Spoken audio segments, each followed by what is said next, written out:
বর্তমানে বাংলাদেশে গুম, খুন, ধর্ষণ যেকোনো একটা নিউজ যদি কোনো টিভি চ্যানেল প্রকাশ করে, সেটাকে ভুয়া প্রমাণ করে দ্য ডিসেন্ট নামের একটা পেজ অথবা গোপন গোয়েন্দা সংস্থা বলতে পারেন।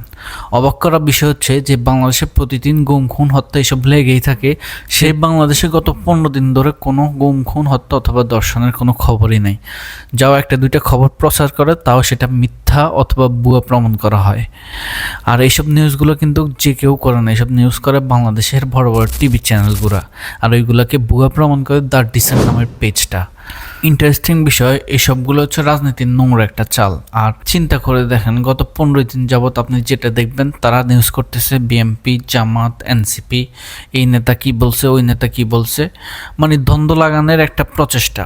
অথচ বাংলাদেশে কোথায় কি করতেছে এগুলা কিন্তু উন্মোচন করতেছে না। দ্য ডিসেন্টের কথা কি বলবো, তারা গ্রেট কাজ করতেছে। তাদের কাজের সম্বন্ধে একটু বলি। তারা মূলত বাংলাদেশের মানুষের সামনে সুপরিচিত হয় হাদি ভাইয়ের হত্যার ঘটনা থেকে।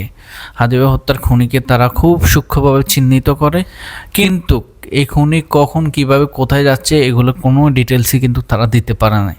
তারা ডিটেলস দিছে যখন খুনি বাড়াতে চলে গেছে, তখন তারা ডিটেলস দিছে কয়টা বাজে গেছে, কিভাবে গেছে, কয়টা গাড়ি চেঞ্জ করে গেছে। সুন্দর। এসব মিথ্যা সত্যের রাজনীতির নোংরা খেলায় যেটা ক্ষতি হচ্ছে সেটা হচ্ছে সাধারণ মানুষের। রাজনীতিবিদদেরও কোনো ক্ষতি হয় না।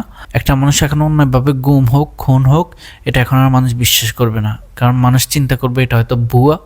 দ্য ডিসেন্ট হয়তো আমাদেরকে রিপোর্ট দেখাবে এটা ভুয়া।